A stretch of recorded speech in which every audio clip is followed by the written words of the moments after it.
Getting a new book in the mail is just like seeing your baby for the first time. This book just came out and I'm hoping that you will find it helpful. It explores activity of the Chrism oil, whose recipe is coming from the Bible. Did you know that current King of England was crowned using fake Chrism oils? So I guess his coronation is not really legal or binding. He's not the King of England, right? The original Chrism oil recipe is attached below.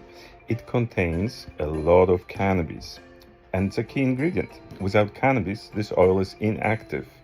I've been experimenting with it at Stanford and with my own patients. I'm a medical oncologist, and it appears to cure skin cancers such as melanoma and basal cell carcinoma, and also keratoacanthomas. It also appears to cure arthritis, which is incurable by Western medicine.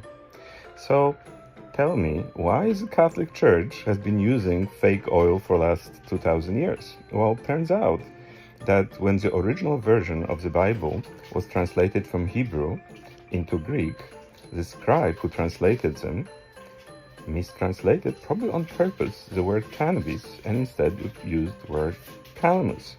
It took Polish etymologists before World War II to decipher this mystery and to discover that the recipe of the Chrism oil in the Bible contains cannabis and not calamus. And that's a key ingredient without which this oil is worthless. It's basically, you can pour it down the drain.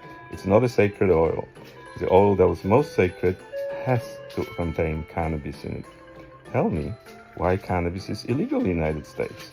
That's a blatant and horrible discrimination, religious and medical discrimination.